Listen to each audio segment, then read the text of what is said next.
Bam! It's another day, y'all. Another great day for GC Talk, man. How y'all feeling? Let's get started there, man. How y'all feeling? How y'all feeling this morning, man?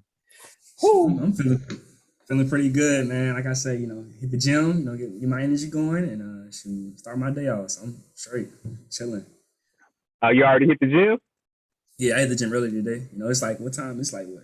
Like 3 o'clock over here. It's like 3:30. Oh, So okay. Yeah, I don't know. Okay, I'm thinking that's yeah, right. yeah, That's yeah, yeah, right. yeah. Okay, that makes sense. So, Yeah, yeah. Yeah. Now I'm feeling phenomenal, man. I got up this morning, went for a run, showered up, tried to get here in time.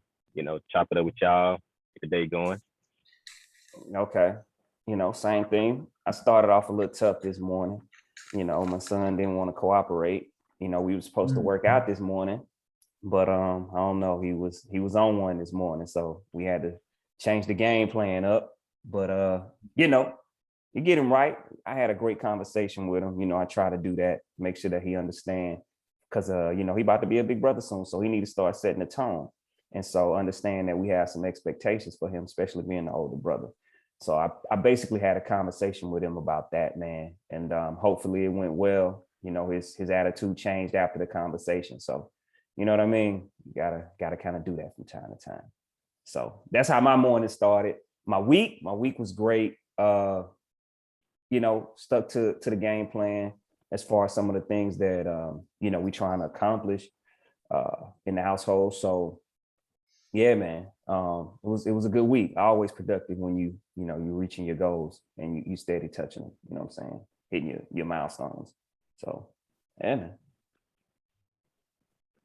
But Okay, okay. yeah. So let's get right back into it, man. So last week we was talking about budgeting, and some people really really wanted us to dig a little deeper, you know what I'm saying, when it comes to budgeting. And so a major question that I was asked was, how did we come up with the thought process of percentages, and how did we see the percentages when it comes to budgeting playing a part in our life? And let me explain what that means is, I touched on 50 30 20, meaning 50% to the bills, 30% to investments, and 20% to fund money, right? And so because you had a different take on it because you was doing a different plan, but you were still using percentages. And so, you know what I'm saying? Let's go into it, and you dig into it a little bit deeper, so that way people can kind of have understanding, and maybe they can start this process for themselves. Okay. So now this may actually tie into something KJ hit us with during the week. You know, First of all, it's personal finance. So it's gonna be personal, which means that you got to customize it to, what's your goal, what's your end goal, or what's that milestone you want to hit. And so that might actually dictate your percentages. How fast you want to hit it without, compromise the integrity in terms of the journey along the way. Do you want to be more lean, or do you want to enjoy life a little bit more? So it's personal finances, but the one common theme is really, I think, is understanding the principle of paying yourself first. And so whatever that is to start off with, it's just really truly building up the muscle and the discipline for that to be a way of life of paying myself first. And so and whatever that percentage is, it is what it is. And the same thing is like giving, is like, if giving is going to be a huge part of your life, regardless on what your income is, start off at the very beginning, committing to, committing to that 10%, committing to that 5%. 5%, I'm gonna pay myself 5%. I'm gonna give 5%, and then from there you can start ratcheting it up, because, of course, us as being kingdom builders, we supposed to continuously increase. We always talking about seeking growth and getting better and better. Your income is going to do that as well. And so so you can start bare minimum. I really don't care for the actual number, but hey, that's a start. So if I'm talking to someone that's like, 15, 18, we might start with a number, but I would prefer to have them start with a percentage, and then they can slowly build that muscle up. Because what'll happen is, when you get that discipline ingrained, you're gonna realize like, oh, okay. And then you start getting, and that's because the percentage is gonna force you into budgeting to be able to, especially like if you give first 5% or 10%, or and you pay yourself 5%, 10%. Well, okay, let's just go with 10%. 10% giving, 10% paying yourself first. Now you got 80% left, and you're like, okay, I gotta arrange my budget, my living to fit that 80%. And so then of course it's gonna force you into a budget. You know what I'm saying? And so so that's kind of my take. And in terms of like a customized, that's kind of one-on-one where you got to really get into the weeds of where a person is. So it's easy to give a broad stroke, do this, do that, but maybe the person right now, like, they got a lot of cleanup work. So maybe for them it's 2%. It's 2%, maybe it's 2% and 2%. And once you get the feel of that, then we start, building from there. So we can get really granular, but just a high level, that's kind of the thought pattern behind it. It's really just living your life on solid financial principles. And that's, if you're giving and then also paying yourself first. Okay. And not only doing just one, both. Okay. So now this is another piece of it. When you took on this concept, when you took on this concept of percentages, right, on putting in different buckets, did you realize that you weren't saving enough? Right. So you eventually come to the point where you're like, man, I'm not, like, you're not saving enough. You realize, and then you start, because what happens is, as you're seeking growth, you're also seeking knowledge. Because when you start, you can start at a very basic level, but if you have a growth mindset and you truly are trying to improve, or you're looking to improve your finances, you're gonna start reaching out. You're gonna start reading things where it's like, and it's not necessarily endorsement. I mean, it's all type of books out there, but we got to get something practical. You might start off here reading a book like this, and it's super basic, but that might be where you are. And so when you max out that super basic, it's like, yo, this is kind of basic, but what's so I done max this out? What's next? And so then you start, and then you go and maybe pick up a Rich Dad Poor Dad, assets over liability, asset pay for liability, and you say, man, I'm just saving right now. And you start realizing, well, I wanna build wealth. Well, I just realized I can't save my way to wealth. But the discipline that you built while saving, and eliminating debt, take that same mindset and now point it towards the investing. You know what I'm saying? So now you're building a strong foundation. And so your base level is the budgeting and eliminating debt. And then when you get to that point, like you said, like, man, I ain't saving enough. What now? I'm moving the needle, but now I'm maxed out. And so then that you're pulled into seeking out other resources, and then you just keep, stacking, like it's habit stacking. You know what I'm saying? Okay. So this is the $1 million question, right? How did you build that muscle, right? Did you have some things set in place, right? Did you have journals set in place? Did you have, calendars set in place? What was the things that you had set in place to keep you to the percentages that you set forth? Oh, I got you. Okay, so now we're talking about the practical. So for me, I was like probably many people. I was not even thinking about no percentages at the beginning. I had a number in my head. So when I got paid, I had a whole separate bank, and I had it set up with my job where I had an operating account where just, pay your bills and all that. But then I also had it set up direct deposit where a portion of my income went to a whole separate bank. I didn't have a debit card. I would have to physically go to the bank to get the money. And so I forgot about the bank, you know what I'm saying? And just let it stack. You know what I'm saying? And then I was just operating from my actual, daily, monthly account, where most of the transactions was flowing through.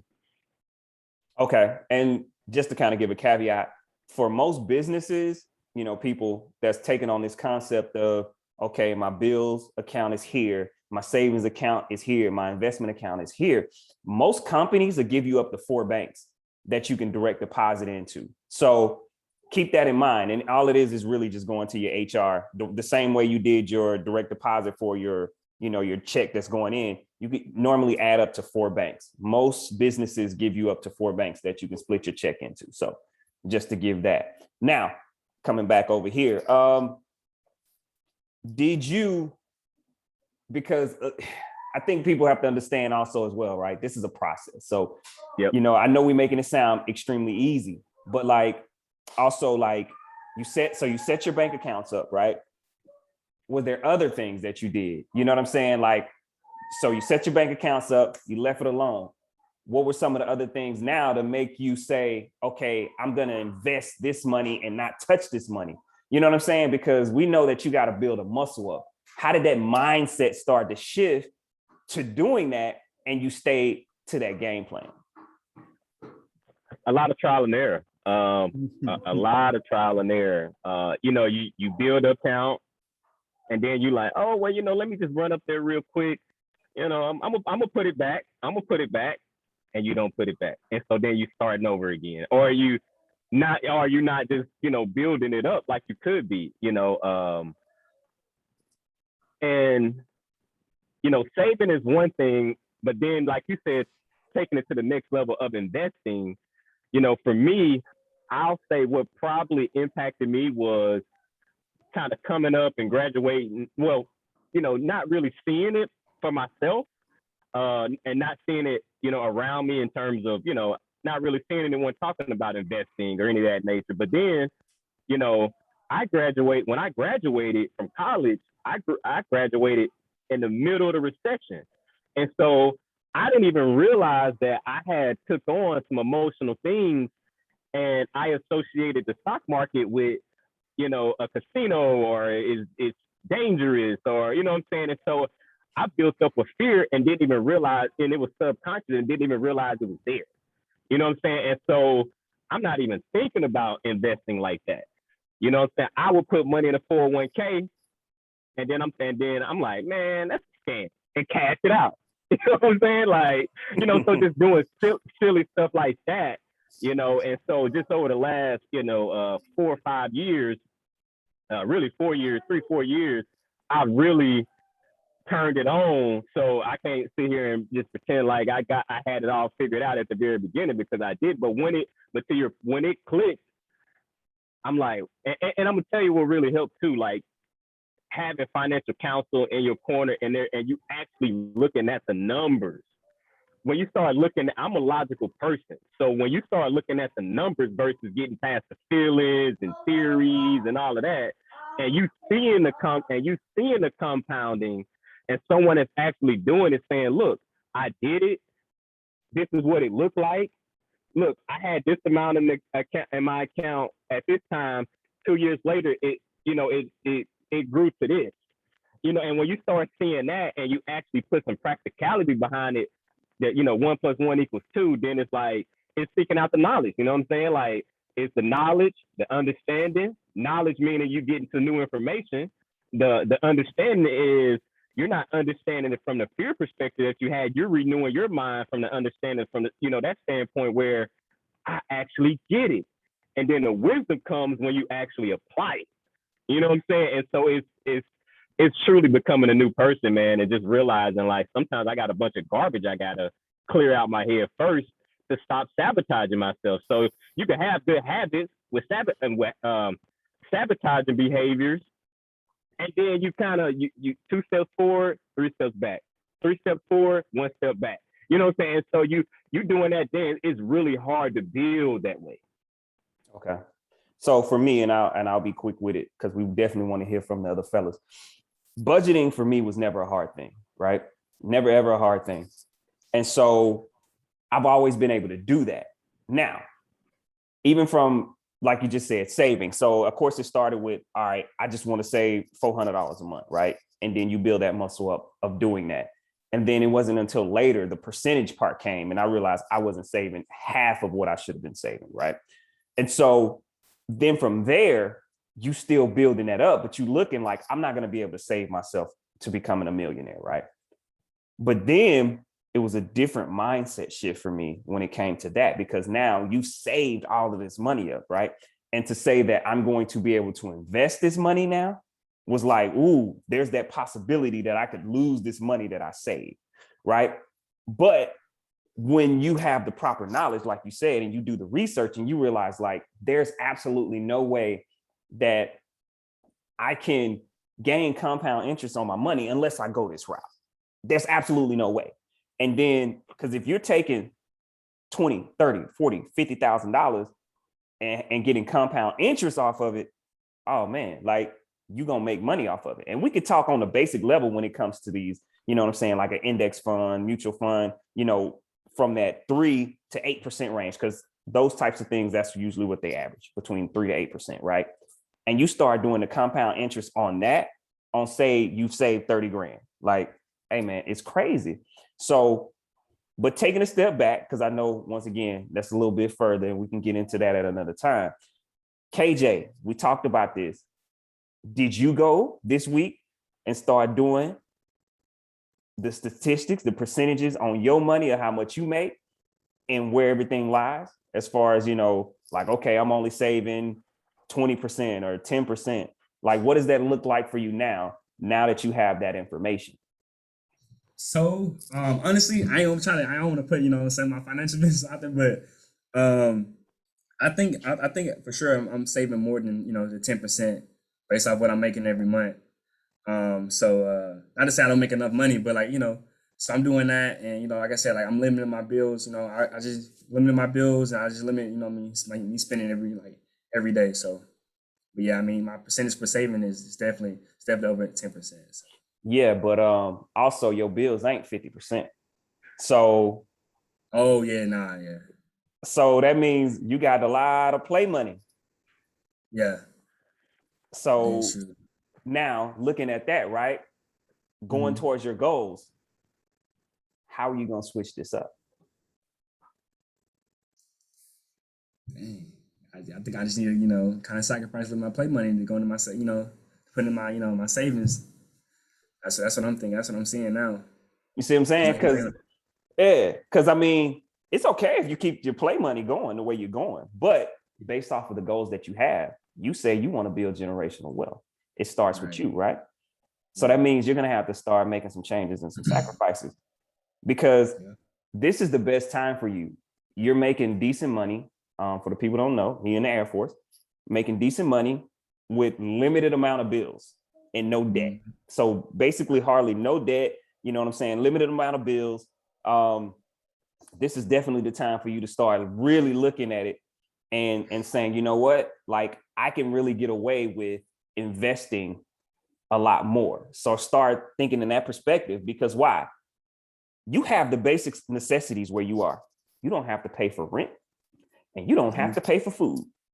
No. So if you run out of money, you're good. Like it's great. you can really run out of money and you know that you got somewhere to lay your head and you got food to eat. Yep. So right now is the time for you to really, really be looking at how you spending your money and putting your money. So when we continue this conversation, I'm looking for you to tell us your percentages. I'm looking for progress. Okay, so next week we're gonna have that next week. Okay. All right, Keon. But I'm gonna tell you, I'm gonna jump in there real quick, but I'm gonna tell you though, man, like trying to figure it out yourself ain't the answer. That is absolutely not the answer. And so like, and it's okay. And I think the first step is realizing I don't have all the answers, and that's cool. And then going to get and then seeking out resources, help to kind of help you look at the numbers, help you put your budget together, because it's always, because like what really changed the game for me, talking, you know, having a financial advisor, and it's like he don't tell you are the CEO of your finances. Always, you make the final call, but you need to make informed decisions. So you saying, hey, I want to build generational wealth. That's so loose. Hey, I want to be a millionaire. That's extremely loose. You know, what does that mean? Let's make it make sense on paper, and then let's reverse engineer it and start where you are. You know what I'm saying? And so that's how it is with any plan. Where it's like, well, you know, I'm gonna get it. I'm gonna figure it out. No, like you go get a plan. You know, get a plan. You can always adjust the plan, but if you're not operating on the plan, you wasting your time, and you're gonna make a bunch of mistakes, and that's okay. Mistakes are good, so you can learn.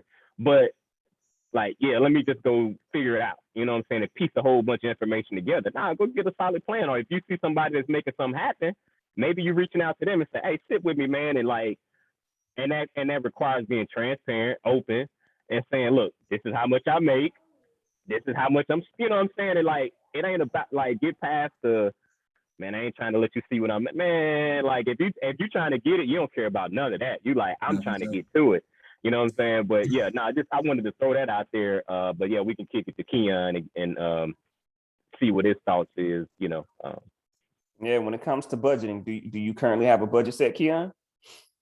Yeah, I got a budget set. I like the topic you guys were hitting on earlier with especially with regards to fun money. I wanted to hit on that. Like, I know KJ was talking about he gonna have to feel like you're sacrificing your fun money. I don't know if you guys can feel me on this, but for me, whenever I don't plan out the fun money, I can never even fully enjoy it to begin with. Because in the back of my mind, I'm like, man, I didn't plan that money out. Like, yeah, I know I know my bills aren't that much, but still, I know there's something I could be doing with it. Like that, not planning it out, like I don't like that part. And so whenever I plan out the budget and I'm spending fun money that I planned out, and I know like every dollar where it's going, and I know I've already planned this out so I can spend it. That's some of the best money I've ever spent, and it like no feelings attached to it. So that's all I want to touch on that. It doesn't even feel like you're sacrificing it, KJ. It feels more like you're setting yourself up for success. Like think about Tom Brady. He in the huddle, like, look, Gronkowski, your man gonna come too close. Run past him, and I'm gonna throw you the ball. He's not just doing all that on the go, like, okay, boom, I just call HUD. This ain't the backyard football. This pros. You need to look at your life like you're not playing backyard football with your money. You're trying to set up generational wealth. You don't think all these billion-dollar companies are setting up these intricate, complex plans just off freestyling. You know what I'm saying? And so we grew up watching people freestyle and thinking that's the norm. Like we see people just operate, just God got it. You know what I'm saying? Like, well, there's a will, there's a way. You know what I'm saying? And so, and you know what I'm saying? Not to down that, because it at worst case scenario, it got us here. You know what I'm saying? It did get us here. And so now it's our turn to take the baton and say, all right, the will that they use, let's turn that will and put a blueprint behind it and see what we can do. Hey, that's real, man. Hey, I got something for you. Hold on. I got to jump in there. I'm gonna read it off. I didn't know I was gonna use it for this show. But hold on, let me pull it up real quick. While you pulling it up, Go add this. ahead. So when you have a plan, it's like a relief is off of you, right? Like it's spending stress-free. You know what I'm saying? Meaning, okay, if you got a plan and you got a budget and you know that you can spend $200 on some shoes, right? And you spend $200 on some shoes, you're not worried because you know you've paid your bills, you've paid yourself, and this is fun money, right? Like, so however you spend your fun money is like, whatever, like I can buy these shoes because that's what this is for. Like, I don't have to feel like I'm sacrificing anything or planning anything or like, oh man, I can't believe I bought them shoes. We all got vices. We all got things that we like, right? And it's all just about setting up a proper plan to help you when it comes to that. Now, if you know you ain't got that money to spend because you already spent that $200 on something else, you know what I'm saying? Now you know, and now you got to look yourself in the mirror based off of that. But when you build that muscle up and you're sticking to your budget, like you like, all right, I want these shoes, I'm gonna go buy it. You know what I'm saying? Like you're not even thinking about it. It's not an issue. But of course that comes on with time. All right, cuz go ahead, shoot it out. Yeah, now, so Kim, funny, he said, your guy got it, but at the same time, I think that there's kingdom principles that has been communicated and is very clear. And just because we intertwining with God got it, it's the Lord's will and all that, all that good stuff, that's cool. But what is that based in? where did you get that from? Like, because we have to live our life based on principles, you know what I'm saying? And so I'm gonna give you, and so, you know, if you really big, you know, if you like the teachings, you know, teachings of the Bible, that's cool, but just understand the Bible has financial principles, you know what I'm saying, that will prosper your life, not just loosely freestyle, God got it, I'm protected, and then you going and borrowing and getting a whole bunch of debt and all that. And I got a couple of things for you. So, and this is just going to talk about debt, which people that say God got it, they maxed out credit cards, you know, and did a whole bunch of crazy things, and not just limited to, you know, people in, you know, the religious realm. But okay, if we're gonna roll with that, okay, so this is what the Bible says about debt. Let no debt remain outstanding except the continuing debt to love on another. Okay, the rich rules over the poor, and the borrower is slave to the lender. The wicked borrows and does not repay, but the righteous shows mercy and gives. So living your life on those type of principles, that'll protect you in itself. Like, if you do borrow some money, pay it back. You know what I'm saying? Like, you know, and so, you know, and then there's also principles in there talking about saving and not blowing all your money. So, like, you know, what we doing here? You know what I'm saying? You ain't got to be super religious to get that. You know what I'm saying? Facts. And if you are, shame on you, because you're not even living out the principles to be an example. You know what I'm saying? Before you even get into all that other stuff. Like, so my point is, when I talk about seeking out counsel and reaching and finding solid principles to model your life on, like Keon, you can actually enjoy that fun money. And can you repeat the scripture that, you know, where did you get that from? So that we'll make sure people can go back and reference that. Okay, so that Romans 13:8, let no debt remain outstanding. The only debt you should have is loving on another. Proverbs 22:7, the rich rules over the poor, and the borrower is slave of the lender. And Psalms 37:21, the wicked borrows and does not repay, but the righteous shows mercy and gives. So, like, when you're hearing that, it's like, oh man, I was feeling some type of way about church, and I was like, but yo, this deep. Like, if you just saying that, you know what I'm saying, and go to the financial principles and saving, and it talks about generational wealth in there too, and it dogs you out if you don't leave a legacy for your family. It's like you worse than the lowest of the low. And, you know, I'm paraphrasing, but that's in there too, and we can get to that though. Like, you know what I'm saying, this real talk. Like, we holding people accountable. This is a generation where we holding people accountable, and it starts with ourselves. Exactly. Yeah, and that's why I'm glad you said that, because that's what I'm even saying. Like, even with the God got it. That I'm saying that that's disingenuous, because God didn't. If you want to go right, God didn't make us this smart and this capable just for us to alley-oop it back to him and say, "Yeah, you got it. He gonna figure it out for me." No, he gave us all the tools we needed. We was born with the tools. Right. You know, because of course we know we grew up with money is the root of all evil, you know, and if God wanted us to have it, he'll give it to us. You know, once again, like you just said, alley hooping back to God, which we know that is not the way that he gave it to us, right? He gave us these hands, he gave us these feet, he gave us, you know, the tools that we need to be able to change the landscape. You know what I'm saying? So especially for the people, we can talk to them, like, they come from places like us where, like, yo, we first generation, you know what I'm saying, of this mindset and to change the blueprint of our lives, right? There's no excuses anymore. We have the knowledge. The knowledge is out here. If you want to change the parameter of your life and the trajectory of it, like, it's enough out here for you to get started. So you can't continue to blame mommy, daddy, everybody else, your shortcomings for all these situations. You know what I'm saying? It's time for you to take that. If you a grown man, you're responsible for yourself now. You know what I'm saying? So grown woman too, you know what I mean? So it's time for you to start moving accordingly. You don't know the information, seek it out. There's a lot. We're in the time of information, right? This everything you can Google. I don't care. Everything we're talking about, you can Google it. Every single thing. So we have to make sure that we move accordingly. It's simple, extremely simple. So I want to kind of pivot a little bit too, because I want to make sure that we kind of touch this before we get off of here. But you know, I want to know, and I want each one of you guys to answer this question as well too, is why? Why is this shift important to you guys? Why is creating, you know, why are we doing this? Why are we creating these budgets? Why are we moving in this direction to hopefully get to, you know, generational wealth? Because we're gonna dig deeper in generational wealth and what that actually means. But I just want to know from the basic concept, why is this important to you guys?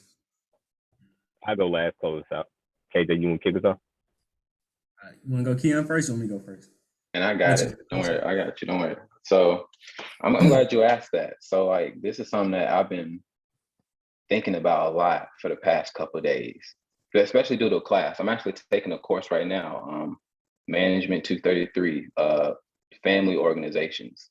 And so in the course, it's talking about, and it's different people in the course, people like me who are, you know, first gen entrepreneurs, people that are looking to be consultants to family businesses. And then you got people that are third, second gen, fourth gen family business owners.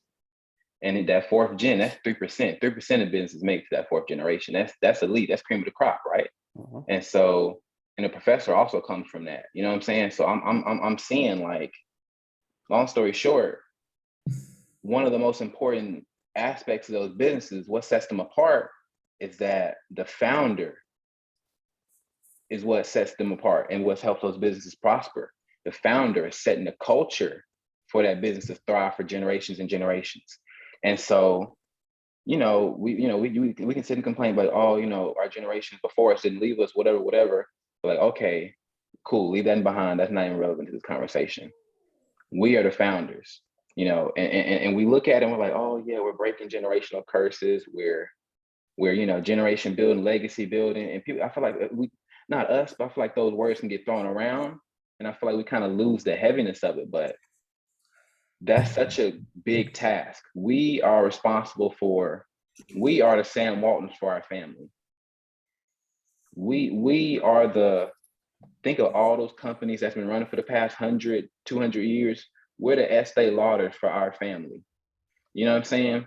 And so as we set that legacy and build the culture for our families and our businesses, do we want to be remembered as, because doing something is better than doing nothing, but do we want to be remembered as, yeah, Big Mama and Pops, man, they was always fighting. The business was run crazy. They was running it like a plant, plantation, that they was making the kids come to work. They didn't want to come. Or do you want to be remembered as, man, Adrian, he was teaching little Adrian, giving him the game, and then raised him up. He went to school. And then one of the case studies that we talked about in the class, it was a rule. They said you can't work at the family business until you work outside for 5 years. You know what I'm saying? Like stuff like that, to where, all right, come out and get your experience and get it out. And if you want to come work with us, you can. And you're building a system to where you're not forcing the kids and future generations to come into business and fix your mess. Instead, they're coming in and saying, you know what, we run around this family business because it's going well. You know what I'm saying? You're passing them down something that's great and something that's thriving. You're not handing down problems. That's breaking the generational curse to me. It doesn't matter what the dollar sign is attached to it. Problems are problems. So you saying, can you kind of say the question one more time for me? So you saying generation, so you saying why is generational wealth and why is breaking generation curse very important to us? Yep. Okay. So I think for me, I think it's kind of simple. I think it's real simple. Just growing up, I mean, I didn't have a bad lifestyle, but I mean, I didn't have the greatest. And so I just, I always want to better for myself. I when I get older, I don't ever want to have to worry about money. I don't ever want to have to, work for something, work for somebody, and I'm unhappy about it. So I just want to be able to, live my own life, and then when I raise my family, they get to decide whatever they want to do. It's not because of, oh man, let me look at my finances, let me see, can I support you? If you want to become a producer, or whatever my child wants to do, I'll be able to financially support them. So that's what it comes down to, just freedom. Freedom to do whatever I want to do, however I want to do it, whenever I want to do it. Just that simple. Okay. All right, cool. Okay, so I'll jump out there. So for me, I envision, like when I pass, because I don't have kids, but I got family. Keon is my little bro, big bro, getting big now. But I had a vision of when I passed, my picture was on the wall on the wall of like his son. You know what I'm saying? And from the standpoint of he changed the trajectory of our lives. And it wasn't even necessarily from a financial standpoint, like, and of course that comes with it, but it was like he changed the thinking, like he blazed a trail, like he set the path, like he was the Moses for the family, like and then being able to pass down a lot of the wisdoms, and I've kind of started that process. I've never had anyone talk to me about estate planning portfolio. Okay. This is our trust. So of course your trust, of course you need to have a certain it's wise to have a certain well, I mean, most people that get trust, they have a certain type of net worth and all that. But I was like, me being a visionary, I'm getting my trust now. And I'm laying the groundwork, and I'm recording the principles and what I did, and the money, yeah, that'll be there, but I'm wanting to pass down the knowledge and wisdom so it can keep cycling through generation after generation. And so that's why I'm always talking to Keon and say, hey, bro, you need to come up to speed. I need you to be up to speed because I'm gonna leave you something. But yeah, part of that is money, but it's bigger than money. It's about you not starting from scratch. Like we come from a cycle of everyone is starting from scratch. That stops with me. And when I'm talking about starting from scratch, I'm talking about passing down knowledge and wisdom, because if you can get the knowledge and wisdom, you can learn how to create, you can learn how to build. And you know what I'm saying? Like what Adrian is doing with little Adrian, teaching them, teaching. And so it's your way of life. Because if you don't have the knowledge and wisdom and you just pass somebody money, it's gone. And then what do you have? Nothing. Facts. So, as we close, I'll finish and I'll kind of give it to you guys from my standpoint. It is pretty basic. It's kind of twofold, but one, I want to be remembered. You know what I'm saying? Because for the simple fact, I don't know who my great grandfather is, right? Because he didn't leave me anything. And I'm sure if he would have left me something, I would know. We would know. We would know who he is, right? And so that is very big for me. And not only that, I want my family to have the choice of what they do. Think about it. If you don't have to worry about finances, you can choose to be whatever it is that you want. You know what I'm saying? So whether it's a school teacher, if you know how to make money or create, I say create money, then you're going to stay on task. And then life is going to be a lot easier and you're able to pursue whatever it is that you want to pursue. And so that's what it is for me, twofold. And that's just the basic answer. But, we out of time today. And so, we're going to, of course, continue this conversation next week. And yeah, man. So also, if y'all ever want us to talk about anything, you know what I'm saying, you can definitely hit us up on social media, Gentlemen's Council, or you can hit each one of us up, Kenneth Barney, Keon Barney, Kenneth Taylor, or what's our email address? I'm tripping. gcounselhelpdesk.com. There we go. Yep. All right. All right.